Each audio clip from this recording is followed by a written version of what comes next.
हाय बच्चों, नमस्कार, good morning. आपका स्वागत है हमारे चैनल एकेडमिक के में, है ना। आज हम लेने जा रहे हैं कुछ बेसिक ज्योमेट्रिकल कंसेप्ट्स, तो आप लोग ध्यान से देखिएगा। आपको जो भी कमेंट करना हो वो हमारे कमेंट सेक्शन में जा कर के कर सकते हैं। जो फीडबैक देना चाहते हैं वो तो आप दे सकते हैं प्लीज़। हम आपसे हम्बल रिक्वेस्ट करेंगे, आप हमारे चैनल को लाइक कीजिए, सब्सक्राइब कीजिए। तो जो बेसिक ज्योमेट्रिकल कंसेप्ट्स हैं, इसमें बहुत सारे बच्चों को प्रॉब्लम होती है। तो ये क्लास 6 से लेकर के 10 तक के लिए इक्वली इम्पॉर्टेंट है। तो आइए हम शुरू करते हैं। सबसे पहले हम पॉइंट की बात करते हैं। तो जैसे ये पॉइंट हुआ है ना, तो a point is a geometrical concept having no length, breadth और थिकनेस, है ना। We can just imagine about this. इस तरह से हमने ऐसे एक डॉट डाल दिया तो ये पॉइंट हो गया, और इसको रिप्रेजेंट करते हैं Capitals of English alphabet, English alphabet के कैपिटल लेटर के द्वारा। इसके बाद हमने लिया हुआ straight line. When several points arrange in a Q, जब बहुत सारे पॉइंट्स एक क्यू में अरेंज हो जाते हैं तो क्या बनता है, स्ट्रेट लाइन। इसके दोनों ही एंड पे एरो रहता है which indicates that it can be extended up to infinite to both the sides. दोनों ही साइड्स में इसको हम इन्फिनाइट तक ले जा सकते हैं। इसका मतलब क्या हुआ कि स्ट्रेट लाइन की लेंथ अनलिमिटेड, इसकी लेंथ अनलिमिटेड है, ठीक है। इसको हम मेजर नहीं कर सकते हैं। आइए बढ़ते हैं। रे का एक इनिशियल पॉइंट जो है, स्टार्टिंग पॉइंट, वो हमें पता होता है, पर फिनिशिंग पॉइंट या एंड पॉइंट हमारे को पता नहीं होता है। तो इसके एक एंड पे एरो लगा हुआ है जहाँ से इसको हम इन्फिनाइट तक ले जाएंगे, दूसरे पे हमें नोन है। तो एक एंड पॉइंट नोन है, वो रे हो गया। नेक्स्ट है लाइन सेगमेंट। इसको हम कह सकते हैं कि line segment is the part of a straight line, क्योंकि इसकी लिमिटेड लेंथ होती है। जैसे लाइन सेगमेंट पी क्यू है, आर एस है, इसके दोनों ही एंड पॉइंट हमें नोन है। सो इसकी length 1 metre, 1 kilometre, 1000 metre, 1000 kilometre, 10,000 kilometre, लेकिन वो नोन होगा। इसके बाद जो हमारा कंसेप्ट है वो एंगल का है। An angle is the combination of two rays, है ना, हैविंग अ कॉमन वर्टेक्स।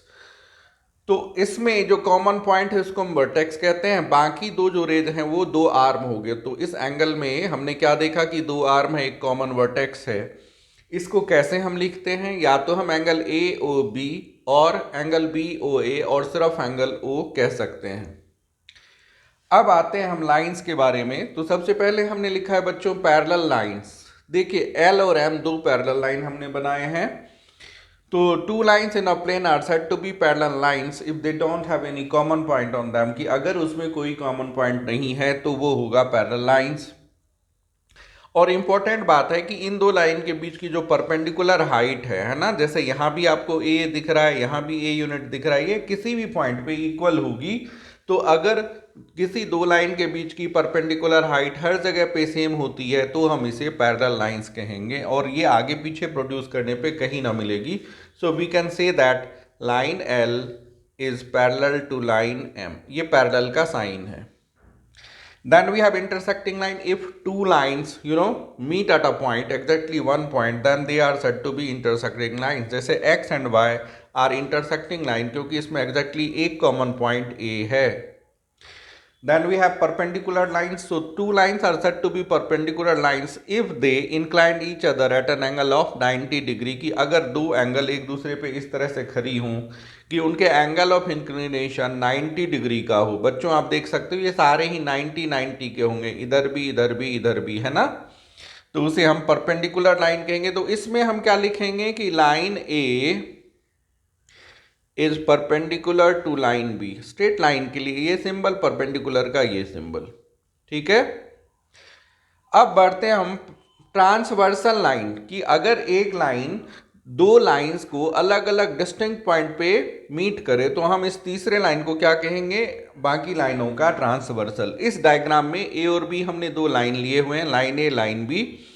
इसको तीसरी लाइन सी पॉइंट पी और पॉइंट क्यू अलग अलग पॉइंट पे इंटरसेक्ट कर रही है। So C is the transversal of line A and line B. क्या कहेंगे हम, line C is the transversal of line A and line B. ये था हमारा ट्रांसवर्सल लाइन।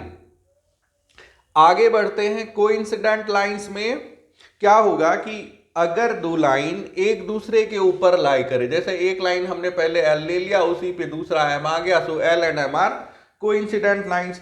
तो कोइंसिडेंट लाइन में कितने पॉइंट होंगे कॉमन? इनफाइनाइट, क्योंकि वो एक दूसरे के ऊपर लाई करती है। Then we have concurrent lines, CONCURRENT, concurrent lines, कि अगर किसी एक पॉइंट से होकर के बहुत सारी लाइनें, जैसे यहां पे लाइन ABCD किस पॉइंट से होके पास हो रही है? पॉइंट O से, तो इन लाइन ABCD को हम कंकरेंट लाइंस कहेंगे, और इसमें पॉइंट ऑफ कंकरेंसी O है, जहां से ये सारी लाइनें गुजर रही हैं, पास कर रही हैं, सो इसे हम कहेंगे कंकरेंट लाइंस।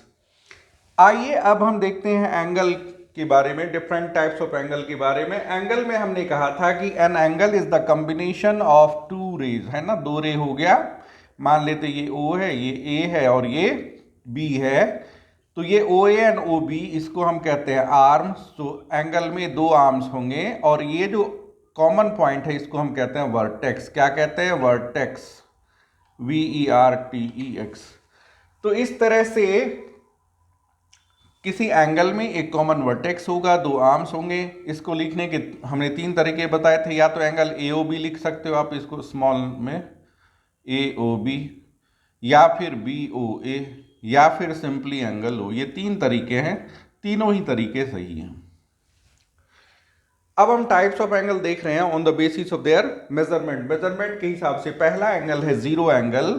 अगर जो किसी एंगल की मेजरमेंट 0 डिग्री होती है तो उसे हम जीरो एंगल कहेंगे। देखिए, जब आप D को देखोगे तो ध्यान से देखना, जब इसमें एक तरफ 180 डिग्री का बनता है तो दूसरी तरफ उसमें 0 रहता है ना, 0 से 180 तक मार्क है, तो इधर 0 डिग्री, इधर 180 degree. Then we have acute angle, an angle measuring more than 0 degree but less than 90 degree. जिस एंगल की मेजरमेंट 0 से बड़ी होगी और 90 से छोटी होगी उसे हम क्या कहेंगे? Acute angle. एक्यूट मतलब छोटू एंगल, छोटा एंगल। वो क्या होगा कि 0 डिग्री उससे छोटी होगी और वो एंगल 90 से छोटी होगी, जैसे 5 डिग्री, 45 डिग्री, 89 डिग्री।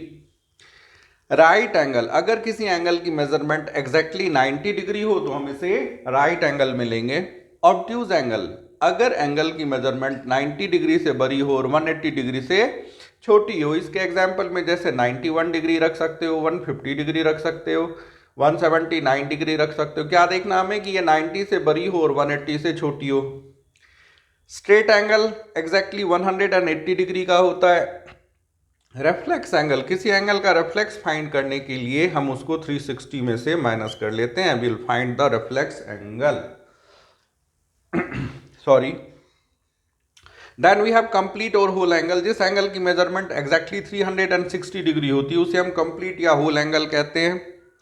उसके बाद हम देखते हैं कॉम्प्लीमेंट्री एंगल्स। दो angle, two angles are said to be complementary angles if their total sum is 90 degree की। अगर दो एंगल का सम 90 डिग्री होता है, एडिटिव सम, तो हम उसे क्या कहते हैं? Complementary angle. जैसे कि 40 degree and 50 degree, 60 degree and 30 degree, 70 degree and 20 degree, 45 degree and 45 degree, ये पेयर ऑफ कॉम्प्लीमेंट्री एंगल्स हो गए। Then we have supplementary angles, कि दो एंगल A और B को हम सप्लीमेंट्री एंगल कहेंगे यदि उसका टोटल सम 180 डिग्री होता है। If the sum of two angles से A and B is 180 degree, then these two are known as supplementary angle and the angles are supplement of each other. So 60 degree and 120 degree, 30 degree and 150 degree, 110 degree and 70 degree, 130 and 50, 160 and 20, these are supplementary angle। उनका total sum कितने का होगा? 180 degree का। Then we have vertically opposite angles. यहाँ पे space कम थी बच्चों, हमने ऐसे दिखाया कि दो लाइन M और N है, तो अगर दो लाइन एक दूसरे को इंटरसेक्ट करे, ये देखिए ऐसे और ऐसे, तो ये और ये एंगल, तो ये और ये एंगल जो अपोजिट एंगल होते हैं इसको हम VOA कहते हैं, वर्टिकली अपोजिट एंगल कहते हैं, और उसकी मेजरमेंट इक्वल होती है। तो जब दो लाइनें एक दूसरे को एक पॉइंट पे इंटरसेक्ट करें तो अपोजिट एंगल इक्वल होते हैं, उसी को हम शॉर्ट में लिखते हैं VOA, वर्टिकली अपोजिट एंगल्स। उसके बाद देखिए एडजेसेंट एंगल्स, कि एडजेसेंट एंगल होने के लिए क्या तीन पैरामीटर्स होते हैं कि उन दो एंगल में एक कॉमन वर्टेक्स होना चाहिए। मैंने डायग्राम में लिया है BOC and AOA, common vertex is O, एक कॉमन आर्म होना चाहिए जो कि OC है दोनों में, और non common arm lie on either side of common arm, मतलब जो नॉन कॉमन आर्म है वो कॉमन आर्म के दो अलग अलग साइडों में होने चाहिए। तो यहाँ पे OB और OC OB और OA OC के अलग अलग साइडों में लाई करती है। So angle BOC and angle AOC are adjacent angles. बच्चों हम उम्मीद करते हैं कि ये वीडियो आपको बेसिक ज्योमेट्रिकल कंसेप्ट्स को समझने में हेल्प करेगा, हेल्पफुल होगा, फ्रूटफुल होगा। हम आपसे रिक्वेस्ट करेंगे कि आप प्लीज़ हमारे चैनल को सब्सक्राइब करें, लाइक करें, शेयर करें। आपका एक शेयर, आपका एक सब्सक्रिप्शन हमारे लिए मोरल बूस्टर होगा। हम आपके लिए अच्छे अच्छे वीडियो लाते रहेंगे। आप हमारे साथ बने रहें, हमारी वीडियो को पूरे तरह से देखा आपने, इसके लिए तहे दिल से थैंक यू। फिर मिलेंगे एक शॉर्ट ब्रेक के बाद। Till then bye bye, take care.